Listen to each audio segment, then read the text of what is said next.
I would say that I look to two different groups for the way forward. The first is on the when we speak about the cultural side. I'm looking to our creatives for their part in this. I really feel like we've arrived at the point where actually that is almost all that is left, because we have the policy, we have the science. As you said, we can speak in a technical way about the technical solutions. What we don't have is the words, the songs, the visual presentations that are going to ignite the imagination of people and thereby spark action. And so I really believe that this is the time of creatives. And if you look throughout human history, artists have always played a very important role in mobilizing, particularly mass mobilization.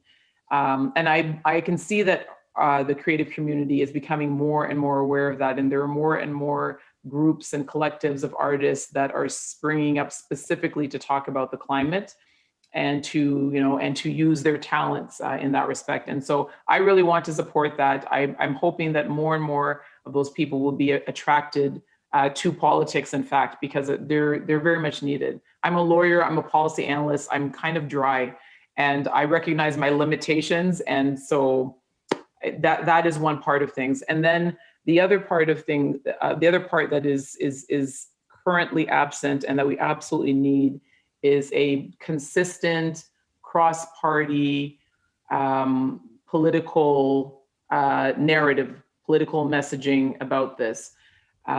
We've been, for instance, very successful in Canada comparatively on diversity and a positive view of immigration, for instance, exactly because it is something that has been supported across political parties for many, many years. And that kind of consistent messaging, it enters into the public consciousness. We don't have that now on the climate. We have one party saying one thing, one party saying another, all of them speaking in a very tepid way, all of them but us. I'm going to try to keep this nonpartisan and resisting that. And it confuses me, because if we did that, then we could have a much more public buy-in to shift, as you said, the public consciousness, the feeling of our society about this. And this is the moment to do that, because we have a moment now of coming together that we haven't had for a long time. And so I don't know what will persuade them to do that in the way we did, for instance, for the Canada Health Act. That was something that was developed by the Liberals. It was introduced by the Conservatives, and it was passed unanimously by the entire Parliament.